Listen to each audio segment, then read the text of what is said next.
सो उम्मीद करते हैं कि दोस्त आप बहुत बढ़िया, अगर आपकी पढ़ाई लिखाई बहुत शानदार चले। दोस्तों अभी आने वाला है, दोस्तों एग्जाम ढेर सारा होने वाला है और वैकेंसी आ रही है।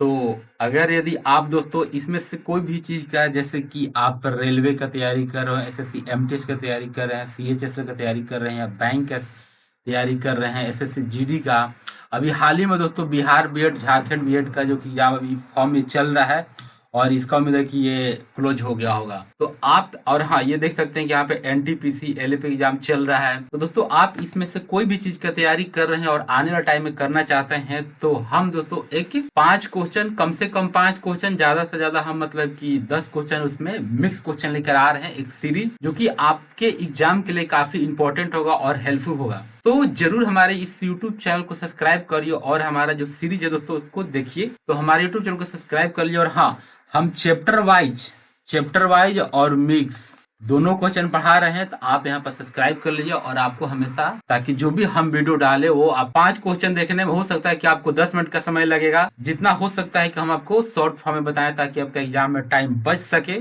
थोड़ा सा क्वेश्चन को आप पढ़ लीजिए, हम जूम कर देते हैं।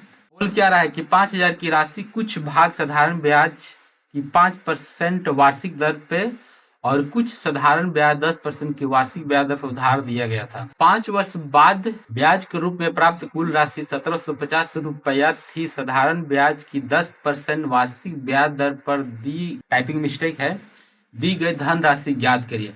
दोस्तों इसको आप लॉन्ग प्रोसेस से बनाते हैं तो आपको काफी समय लग जाएगा। तो हम इसको लॉन्ग प्रोसेस आपको नहीं बताएंगे, हम आपको सिंपल एक ट्रिक बताएंगे जो कि आसान होगा, वो आपको एग्जाम में आपका टाइम बचाएगा। पी हमारा कितना दिया हुआ है, 5,000 है, और पहला आर क्या है हमारा, 5% है, और दूसरा आर है जैसे कि हमको यहाँ पर कितना दिया हुआ है, 10% है, और टाइम हमारे पास कितना है, 5 साल है, और साधारण ब्याज जो कि सिंपल इंटरेस्ट हमको मिला कितना है, 1750 रुपया। तो 10% की वार्षिक ब्याज पर दी गई धनराशि ज्ञात करें। तो दोस्तों आप एक चीज फॉर्मूला यहाँ पर पढ़े होंगे, SI = P/R/T/100। सिंपल इंटरेस्ट यहाँ दिया हुआ है, तो सिंपल इंटरेस्ट हमारा कितना है, 1750। पी की वैल्यू भी दी हुई है कितना, 5,000। आर हमें पता नहीं है कि क्या, आर यहाँ पर 2 है, हमको दोनों को नहीं फाइंड करना, हम वो बता रहे हैं। और टी हमारे पास कितना है, 5 साल है, और ये 100। 2 0 काट दीजिए और 1 0 यहाँ से काट दीजिए, और उसके बाद कितना, 25×7=175। यानी ये आर की वैल्यू कितनी आ गई, पहला आर, दूसरा आर और तीसरा आर हो गया। यानी सभी को जो हमको पैसा इंटरेस्ट मिला है, जो 5,000 दे रहा है, वो सभी के लिए इंटरेस्ट कितना है, 7% है। और मिक्सचर एक एलिगेशन में दोस्तों आपने ये फॉर्मेट पढ़ा होगा, आर 5% है और एक आर है ये 10%, और यहाँ कितना है दोस्तों, 7%। तो आप यहाँ निकालेगा तो कितना आएगा, ये 3 आ जाएगा और ये 2 आ जाएगा, और ये जो रेशियो आएगा दोस्तों आपका, ये पी की वैल्यू आएगी। तो ये प्रिंसिपल हो गया, यानी पी। अब यहाँ पी और यहाँ पी कितना है, तो आप, हमारा पी कितना दिया हुआ था, हमको पी की वैल्यू यहाँ पे 5,000 दिया हुआ है, और ये 3 2 5, यानी 5 की वैल्यू कितनी दी हुई है, 5,000। तो 1 की वैल्यू कितना दिया हुआ है, 1,000। पूछ क्या रहा हमसे, हमसे पूछ रहा है कि 10% वार्षिक साधारण ब्याज पर दी गई राशि कितनी है। तो यही ना हमारा 10% है, यही तो 10% पर दी हुई राशि है, तो यानी 2,000। तो जो 10% पे राशि दी हुई है, तो 2 से यहाँ से गुना कर दीजिए, 2,000 रुपए राशि दिया हुआ है। कैसी लगे दोस्तों ये शॉर्ट फॉर्म, अगर आपको अच्छा लगता है तो लाइक करिए, शेयर करिए, सब्सक्राइब करिए। आइए दोस्तों नेक्स्ट क्वेश्चन की तरफ हम लोग चलते हैं। इसको थोड़ा सा हम जूम कर देते हैं, आप पढ़ लीजिए। क्वेश्चन क्या बोल रहा है कि दो संख्याओं का एलसीएम एचसीएफ का योग तथा अंतर क्रमशः 369 351 है। यदि एक संख्या 72 है तो दूसरी संख्या क्या है। एलसीएम तो एलसीएम एच से एचसीएफ, योग दिया हुआ है 369, और एलसीएम माइनस एचसीएफ 351। इसको काट दीजिए और 2L तो कितना हो गया, जोड़ दीजिए यहाँ 0 11 12 3 2 6 1 7, इसको काट दीजिए, L की वैल्यू 360। अब फिर यहाँ दोस्तों क्या है, एक समीकरण 1 होगा, मान लीजिए कि 1 हो गया, मान लीजिए, और समीकरण 2 369, और L माइनस कितना 351। हमें यहाँ एल प्राप्त हुआ, यानी एलसीएम प्राप्त हो गया। अब हमको एच चाहिए, तो अब इसको काट देंगे और इसको जोड़ देंगे और इसको माइनस कर देंगे। अब यहाँ जोड़ दीजिए तो कितना आएगा 2H। अब इसमें से आप घटा दीजिए, तो घटाइएगा तो कितना 8 और 1 18। तो H की वैल्यू दोस्तों कितना आ गई, हमको 9 मिल गया। और एलसीएम एचसीएम में एक फार्मूला है, पहला संख्या इंटू दूसरा संख्या, एलसीएम गुना एचसीएफ। तो पहला संख्या दोस्तों यहाँ दिया हुआ है, यानी हमारा 72 हमको मिल चुका है। बी हमको दूसरा संख्या ज्ञात करना है।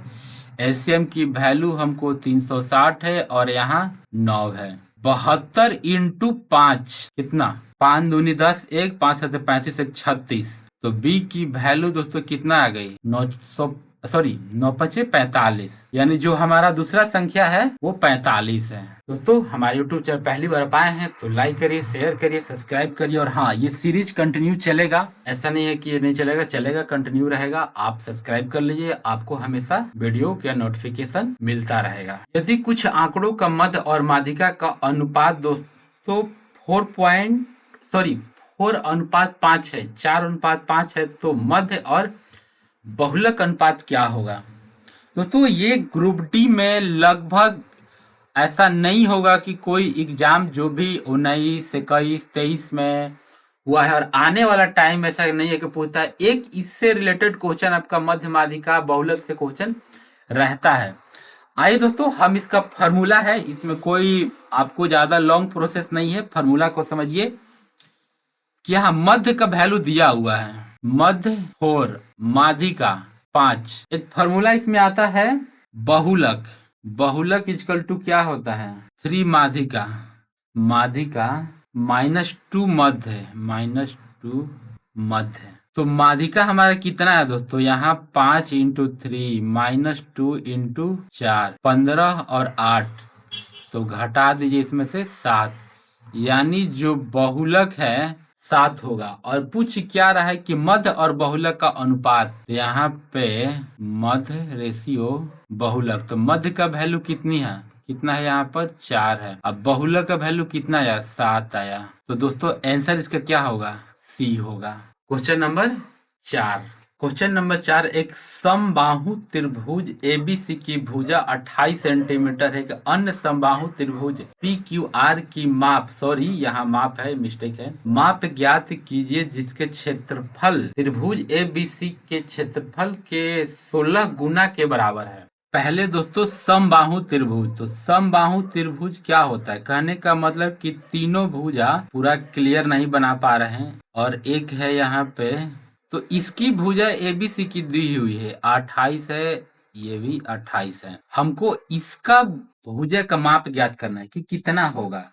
समबाहु त्रिभुज का क्षेत्रफल दोस्तों, समबाहु त्रिभुज का क्षेत्रफल कितना होता है √3/4 भुजा स्क्वायर यानी a स्क्वायर। ये आप सभी लोगों ने पढ़ा होगा, नहीं पढ़े तो पढ़ लीजिए, याद कर लीजिए। आइए अब ए क्या बोल रहा है यहाँ समझिए कि त्रिभुज एबीसी के क्षेत्रफल के गुना के बराबर है, तो इसको हम लोग 1/16 लिख सकते हैं। तो हाँ, अब आइए यहाँ पे क्षेत्रफल कितना होता है √3/4। इसका भुजा कितना दिया हुआ है एबीसी की भुजा, तो यहाँ पर a की वैल्यू 28 है, तो 28 इंटू 28 बाई कर देते हैं √3/4 गुना भुजा स्क्वायर। अब 1/16, इसको सॉल्व करिए।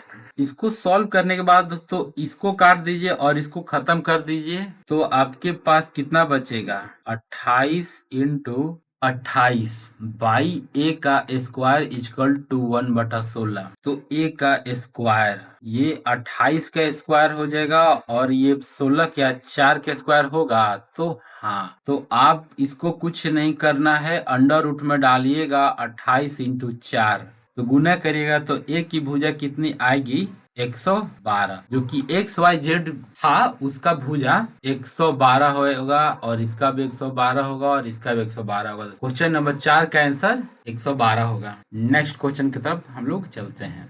क्वेश्चन को एक बार थोड़ा सा पढ़ लीजिए। राणा और रणबीर राणा और रणबीर के बीच चुनाव में राणा का कुल मतों का 40% प्राप्त हुआ। राणा को कुल मतों का 40% दोस्तों, और हाँ, और वह 60,000 मतों से हार गया। चुनाव में रणबीर को प्राप्त हुए कुल मतों की संख्या कितना है दोस्तों? अपने आप में कोई भी अंक 100% होता है। यहाँ पे राणा और ये है कि क्या है, रणबीर। जबकि राणा के कुल मतों का यानी 100 में से अगर यदि इसको 40% मिल गया तो क्या इसको 60% मिला होगा? अब राणा को बताओ, और वो 60,000 मतों से हार गया मतलब कहने का मतलब दोस्तों कि दोनों का डिफरेंट है। जो जीत रहा है रणबीर, वो 60,000 वोट से जीत रहा है। वो 60,000 वोट से जीत रहा है रणबीर, इसीलिए बोल रहा है क्या, और वो 60,000 मतों से हार गया। यानी कहने का मतलब कि 60,000 वोट इसके पास अगर होता तो ये राणा जीत जाता।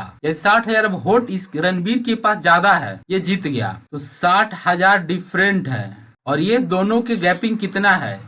20% का गैपिंग है। पूछ रहा है कि चुनाव में रणबीर को प्राप्त कुल मतों की संख्या कितनी है, तो इसको कितना परसेंट मिला है? 60% मिला है। तो 60 लिख दीजिए और यहाँ पे 20 कर दीजिए, इसको काट दीजिए 3 से, तो इसका आंसर 180, 36, 18, 4।